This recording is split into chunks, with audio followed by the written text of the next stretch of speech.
In October of 1993, Mogadishu was not just another foreign city on a map, it was a broken place that seemed to exist outside the normal rules of the world, a city where hunger had replaced law, where armed teenagers controlled streets, and where survival was often decided by who had the biggest gun rather than who was right, and when American soldiers arrived there under the flag of a humanitarian mission, they were stepping into a chaos that few outsiders could truly understand, because Somalia at that moment was not a country in any real sense, it was a battlefield without a front line, a nation that had collapsed into itself after years of dictatorship, civil war, and famine, and while the world mostly saw starving children on television, the reality on the ground was that powerful warlords had turned food into a weapon, stealing international aid and using it to control the population through fear and dependence, and the most powerful of those warlords was Mohammed Farah. Aided, a man who did not see the United Nations or the United States as helpers, but as enemies trying to take away his grip on the country, and by 1993, he had made it very clear that anyone who stood in his way would be met with bullets and bloodshed. The United States did not come to Somalia looking for a war, it came under Operation Restore Hope, a mission designed to protect humanitarian aid and bring some level of stability to a starving population, and at first, things seemed to work. American troops secured ports, guarded food convoys, and helped keep relief supplies moving, but Aided quickly realized that as long as the Americans were there, his control was threatened, because stability meant less power for him, and power was the only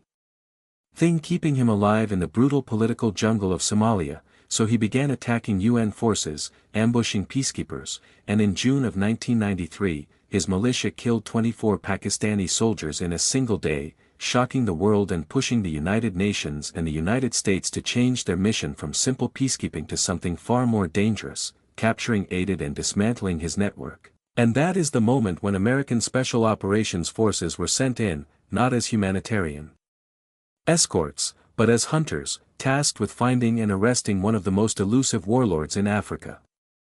This task force was not made of ordinary troops, it was a highly trained group of America's best warriors, rangers, Delta Force operators, pilots, medics, and support crews, all working together in what was known as Task Force Ranger, and these men were not rookies, many of them had trained for years for exactly this kind of mission, urban warfare, fast insertions, precise raids, and rapid extractions, and they had already conducted several successful missions in Mogadishu, capturing key members of Aided's inner circle with speed and efficiency, which created a growing confidence that this warlord could be taken down just as quickly, but as anyone who has studied history knows, confidence in war can be just as dangerous as fear, because it can blind even the most capable force to the risks that lie just beneath the surface. Mogadishu itself was a nightmare for any military planner, a dense maze of narrow streets, concrete buildings, and tangled alleyways that offered endless hiding places for gunmen, and Aided's militia knew every inch of it. They lived there, they controlled it, and they had thousands of armed fighters who could be mobilized in minutes, using nothing more than radios, runners, and sheer numbers. And while American forces had helicopters, night vision, and superior training, they were operating in daylight, in enemy territory, surrounded by a hostile population that could turn from civilian to combatant in a heartbeat, which meant that any mission, no matter how simple it looked on paper, carried the risk of turning into a deadly trap. By early October, U.S. intelligence believed they had finally found a chance to strike at the heart of Aided's operation. His top lieutenants were meeting in a building near the Olympic Hotel, and the plan was straightforward. Rangers would fast rope down from helicopters to secure the perimeter, Delta Force would move in to capture the targets, and then a convoy of Humvees and trucks would roll in to extract everyone. The whole thing was supposed to take less than an hour, a quick in and out operation that would weaken Aided's power and send a message that the Americans could strike whenever they wanted, and for the soldiers preparing for this mission, it looked like just another raid, dangerous, yes, but well within their training and experience, and none of them could imagine that they were about to walk into one of the most intense and chaotic battles in modern American military history. What makes this story so powerful is not just what happened when things went wrong, but how quickly everything changed from controlled precision to raw survival, because one moment these soldiers were executing a planned operation, and the next they were fighting for their lives in a city that seemed to rise up against them, and as we go deeper into this story, you will see how courage, brotherhood, And sacrifice emerged in ways that still echo through military history today, so if you want more true stories like this, stories that show what real people do when everything is on the line, make sure to hit that like button and subscribe to the channel, because it helps keep these stories alive and reaching new people. And in the next part, we are going to step into the helicopters with Task Force Ranger as the mission begins, and the first pieces of a deadly chain reaction fall into place. As the afternoon sun hung high over Mogadishu on October 3, 1993, the men of Task Force Ranger loaded into their helicopters with the calm focus that only comes from repetition and training, because for them this was not a leap into the unknown but a well-rehearsed routine, a rhythm of straps, weapons checks, radio calls, and quiet nods that said everything words did not need to say. And as the Black Hawk and Little Bird helicopters lifted off from their base, the city below them stretched out like a concrete labyrinth, crowded with people, rooftops, alleyways, and hidden dangers that were invisible from the air, yet everyone on board knew that once their boots touched the ground, that maze would become a battlefield where every corner could hide a gunman and every second would matter.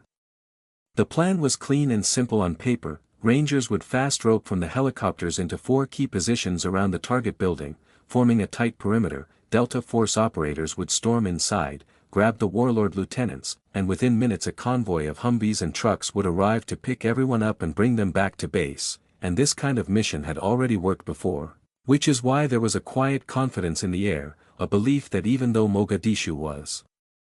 dangerous, American training, speed, and coordination would be enough to get in and out before the enemy could respond in any serious way. But war has a habit of punishing expectations, and even the best plans can begin to unravel the moment reality steps in.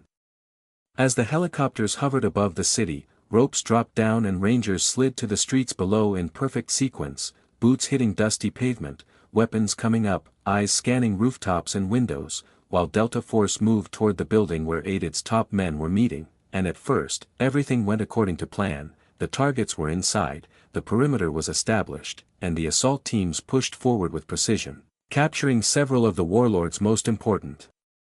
commanders in just minutes. But almost immediately, Somali militia began to react, because in Mogadishu, nothing stayed secret for long, and the sound of helicopters and gunfire traveled fast through the crowded neighborhoods, alerting fighters who were only too eager to swarm toward the Americans. Within moments, gunmen began firing from rooftops, windows, and alleyways, using AK-47s and rocket-propelled grenades, turning the air above the streets into a deadly crossfire. And while the Rangers and Delta operators were trained for this kind of combat, the sheer volume of fire was shocking, because it felt like the city itself was shooting back. Thousands of rounds cracking through the air as Somali fighters flooded toward the crash sites and landing zones, and suddenly, the neat,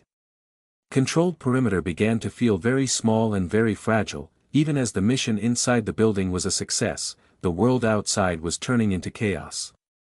The convoy that was supposed to extract the soldiers had its own problems, because navigating Mogadishu was like driving through a puzzle that changed every minute, with narrow streets, makeshift barricades, and crowds that could block or attack vehicles at any time. And as the trucks and Humvees tried to reach the target building, they were met with heavy resistance, small arms fire, grenades, and RPGs slamming into vehicles, forcing drivers to reroute again and again, which slowed everything down and created confusion. And in a mission that depended on speed, every lost minute made the situation more dangerous for the men on the ground.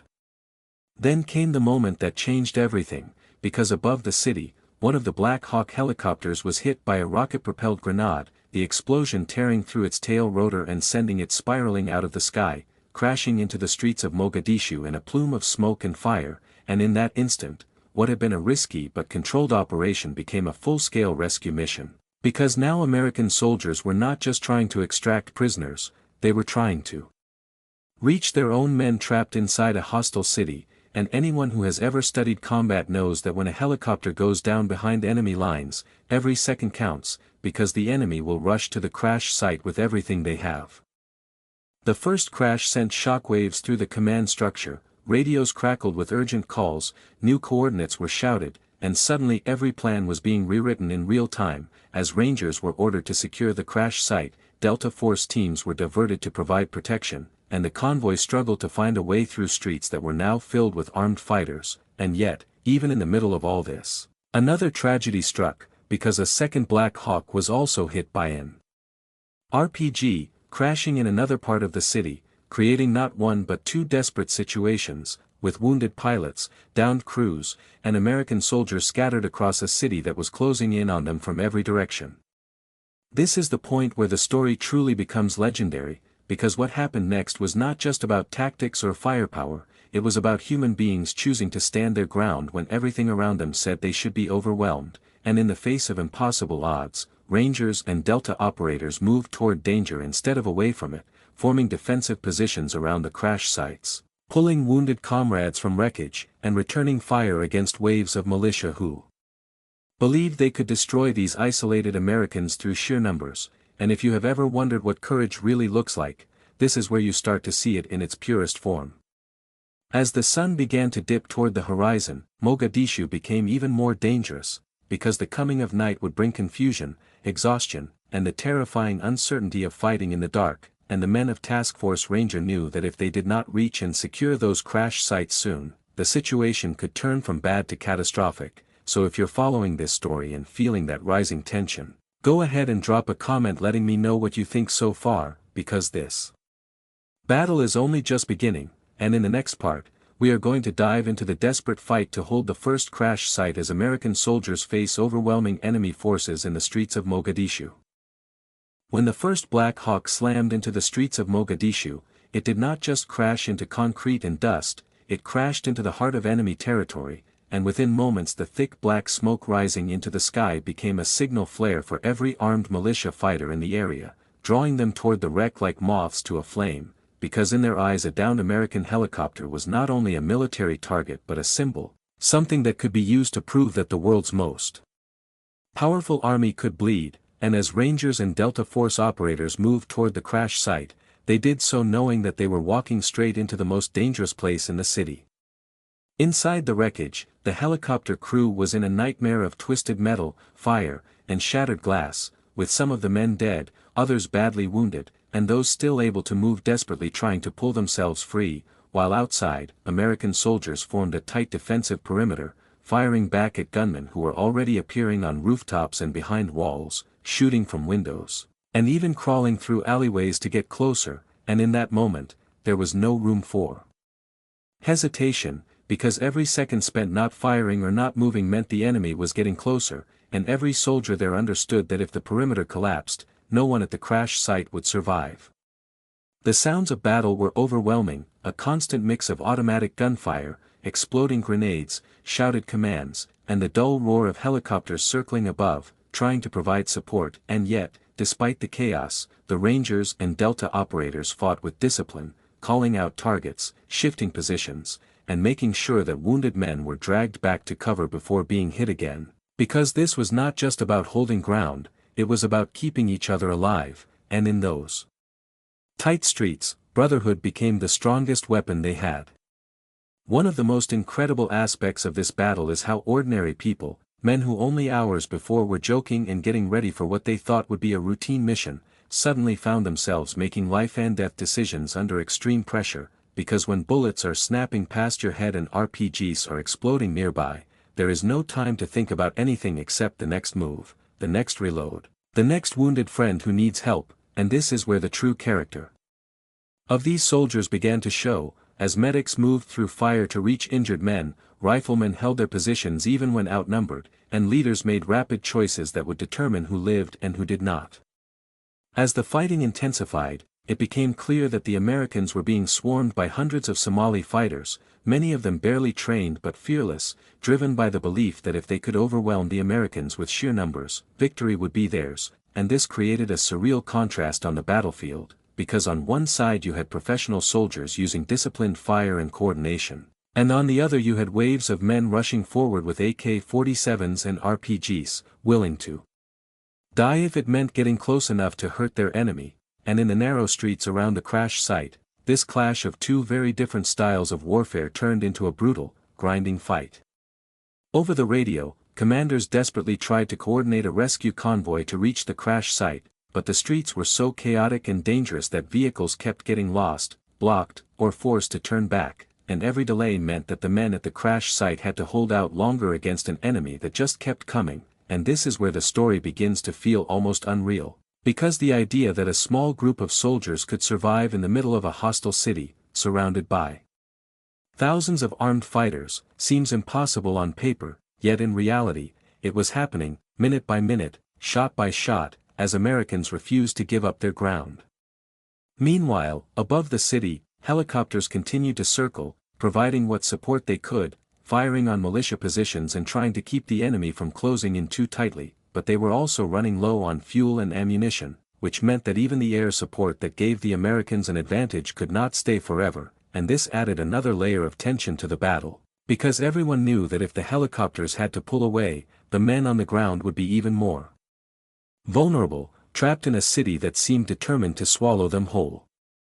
In the middle of all this, acts of quiet heroism were happening everywhere, soldiers sharing ammunition, covering each other's reloads, dragging wounded men through open streets under fire, and refusing to abandon anyone even when doing so put their own lives at risk, and this is the part of the story that movies often struggle to capture, because it is not just about explosions and gunfights, it is about loyalty, about the simple but powerful idea that no one gets left behind, no matter how bad things get, and if that idea resonates with you, if you believe that this kind of brotherhood is worth remembering, make sure you tap that like button and subscribe, because these stories only survive if people keep listening to them. As night began to fall over Mogadishu, the situation at the first crash site was still desperate, but something else was happening in another part of the city that would soon become even more critical, because at the second crash site, 2 American snipers were about to make one of the most legendary decisions in modern military history, and in the next part, we are going to move there, to a place where courage and sacrifice would reach a level that still leaves people in awe to this day. While the first crash site was locked in a brutal fight for survival, the second Black Hawk had gone down several blocks away, deep inside one of the most dangerous neighborhoods in Mogadishu, and this crash was even more isolated, even more exposed, and far more vulnerable, because unlike the first site, there were no rangers immediately surrounding it. Only the injured helicopter crew trapped inside the wreckage and a growing wave of Somali fighters closing in from every direction, and as the smoke rose into the sky, it was painfully clear that if no one reached them quickly, they would be overrun and killed. Circling above in a helicopter were 2 Delta Force snipers, Master Sergeant Gary Gordon and Sergeant First Class Randy Sugart, men who had spent years training for moments exactly like this, though no amount of training can truly prepare you for the knowledge that if you go down there, you are probably not coming back, and from the air, they could see armed militia fighters already moving toward the wreck, spreading out through the streets, taking positions behind walls and vehicles, and every second that passed meant more enemies were getting closer, tightening a deadly ring around the downed crew, so Gordon and Sugart did what few people on Earth would ever have the courage to do, they asked to be dropped into that chaos.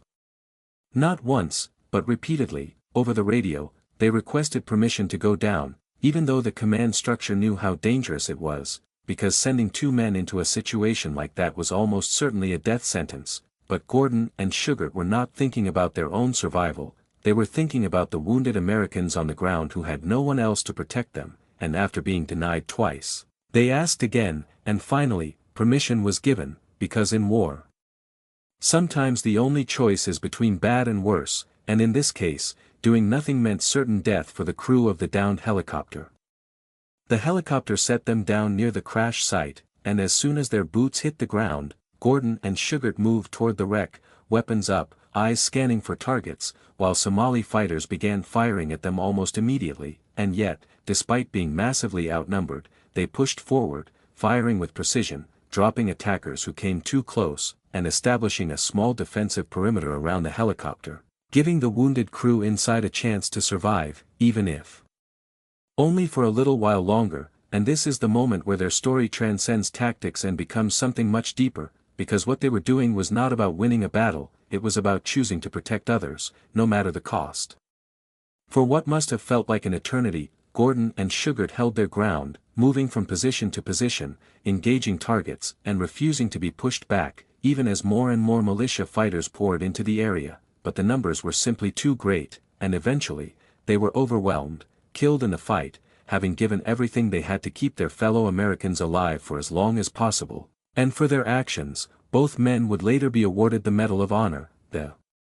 highest military decoration in the United States, not because they survived, but because they showed a level of courage that goes beyond fear, beyond instinct, beyond even hope.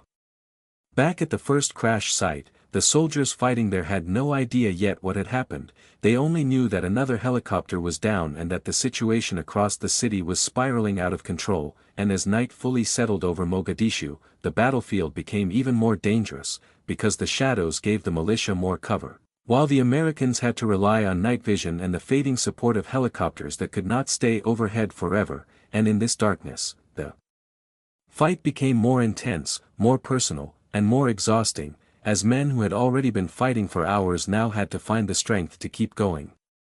This is the point in the story where everything comes down to endurance, because no one is thinking about victory anymore. They are thinking about survival, about holding on until help arrives, about making sure the wounded make it through the night. And if you're listening to this and you feel that tension building, if you're starting to understand just how close these men were to being lost in that city, go ahead and leave a comment. Because this is not just history, it is a reminder of what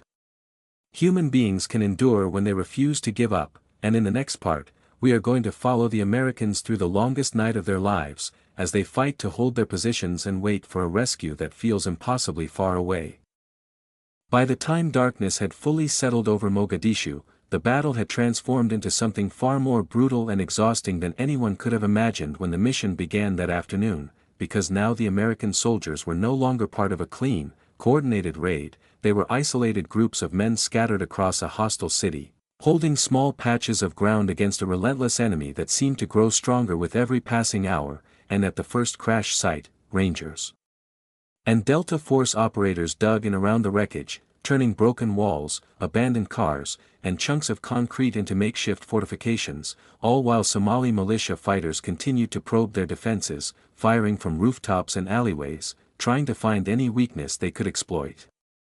The wounded were everywhere, some with gunshot wounds, others burned or injured by the helicopter crash itself, and medics worked with what little equipment they had, often under fire, applying tourniquets, bandaging wounds, and doing everything they could to keep their fellow soldiers alive. And this is one of those parts of the story that rarely gets enough attention, because while the gunfights were intense, it was the quiet determination of these medics and soldiers, kneeling in the dark,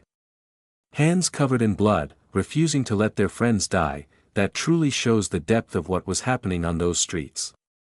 Above them, helicopters continued to fly in circles, providing intermittent fire support, but fuel and ammunition were running low, which meant that the Americans could not rely on air cover forever, and every time a helicopter had to pull away, the men on the ground felt just a little more alone, just a little more exposed, as if the city was slowly closing in around them, and through their night vision goggles, they could see figures moving in the distance, militia fighters creeping closer, testing their defenses, waiting for the moment when exhaustion or lack of ammo would finally break the Americans. Meanwhile, the rescue convoy that was supposed to reach the crash site was still struggling to fight its way through the city, facing ambush after ambush, taking casualties, and sometimes being forced to turn around when the streets became too dangerous to pass. And for the men holding the perimeter, this was perhaps the hardest part of all, because they knew help was coming, but they had no idea when. And in war, uncertainty can be more terrifying than any enemy, because you never know if you are minutes away from rescue or hours away from being overrun.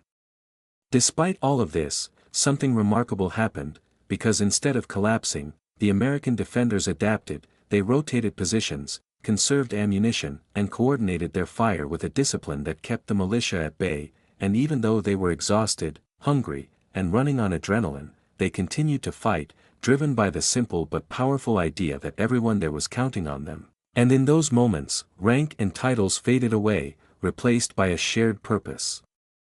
Survive the night, protect the wounded, and hold the line until daylight or rescue arrived. There were moments of sheer terror, RPGs exploding nearby, bullets tearing through walls, and the constant fear that the next attack would be the one that finally broke through. But there were also moments of quiet, when the firing slowed and the soldiers could hear their own breathing, could check on each other, could offer a few words of encouragement or a quick joke to keep spirits up. And those small human moments, happening in the middle of a nightmare, are what make this story so deeply Powerful, because they remind us that even in the worst conditions, people still cling to their humanity.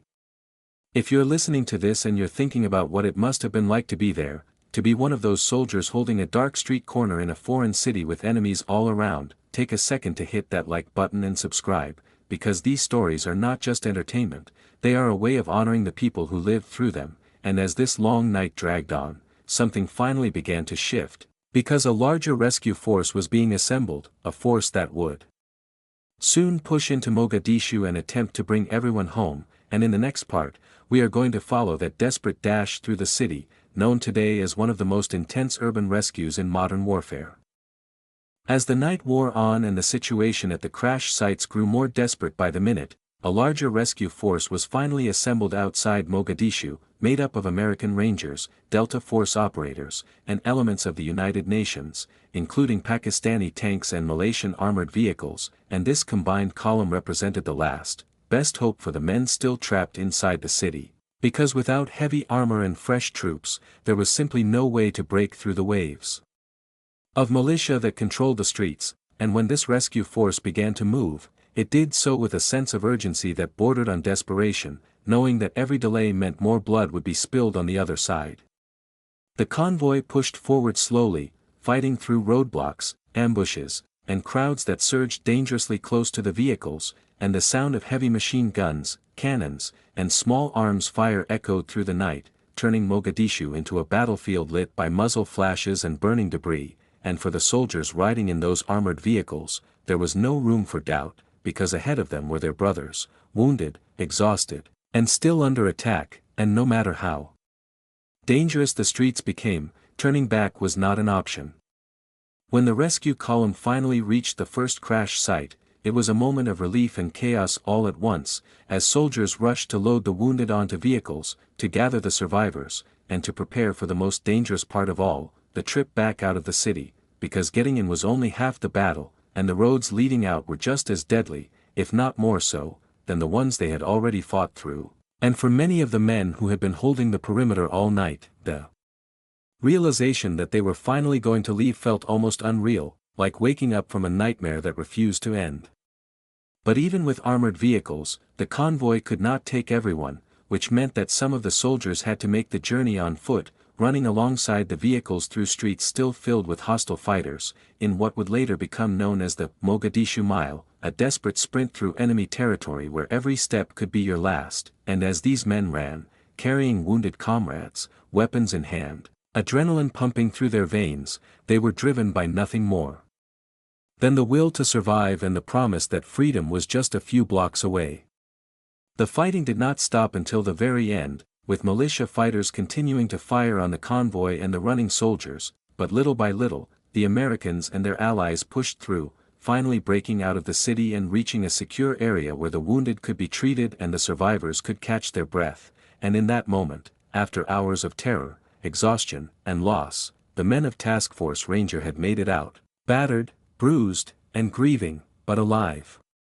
This battle would leave deep scars, with 18 Americans killed and dozens wounded, and hundreds of Somalis dead, and while the mission to capture 8 its lieutenants had technically been a success, the cost was so high that it changed American policy in Somalia, leading to a withdrawal that would soon follow, and yet, for the men who were there, what mattered most was not politics or headlines. It was the fact that they had stood by each other when everything was on the line, that they had gone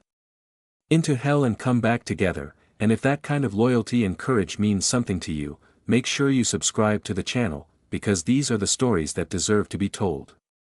In the final part, we are going to look at what this battle meant, not just for Somalia or the United States, but for the idea of what it means to serve, to sacrifice, and to never leave a brother behind, even when the odds are overwhelming.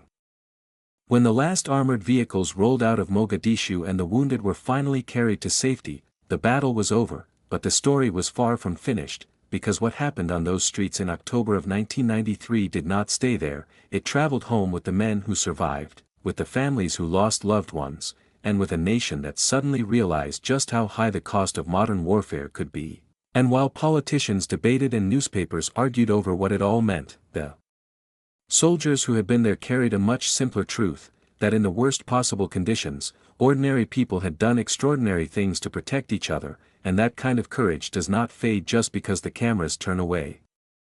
For the United States, Mogadishu became a turning point, a moment that reshaped how America thought about intervention, peacekeeping, and the risks of fighting in places where the enemy does not wear a uniform or fight by clear rules, and in the years that followed, military planners studied this battle in detail, learning hard lessons about urban warfare, about the vulnerability of helicopters, and about the importance of intelligence, coordination, and overwhelming force when operating in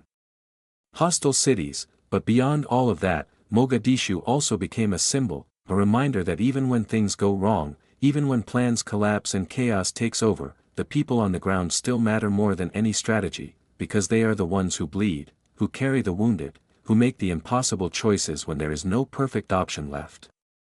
The story of Gary Gordon and Randy Sugart, the two snipers who chose to go down to the second crash site knowing they would likely die, stands as one of the clearest examples of what that sacrifice looks like, because they did not act out of obligation or orders, they acted out of loyalty, out of a belief that no American should be left to face the enemy alone, and in a world that often feels driven by self-interest. Their decision still resonates as something rare and powerful, something that reminds us that courage is not the absence of fear, but the decision to move forward even when fear is overwhelming.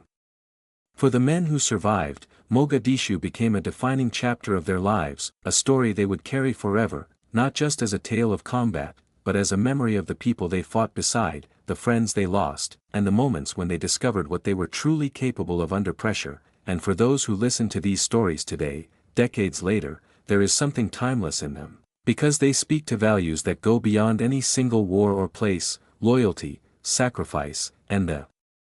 refusal to abandon those who depend on you.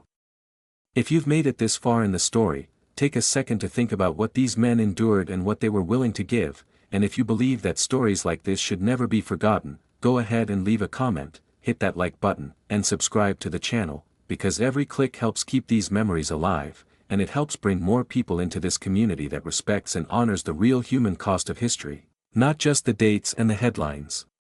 The Battle of Mogadishu was not a simple victory or a simple defeat, it was something far more complex, a moment when planning met reality, when technology met human will, and when a group of soldiers found themselves tested in ways that few people will ever truly understand. And yet, through all the confusion, fear, and loss, one truth stood out above all others, that even in the darkest streets of a broken city, the bonds between those men, the promise that no one would be left behind, burned brighter than anything else. And that is why, all these years later, their story still matters, not just as a chapter in military history, but as a reminder of what people can do when they stand together against impossible odds. And that is the legacy of Mogadishu, not just a battle, but a testament to courage, sacrifice, and the unbreakable spirit of those who were willing to go into hell for one another.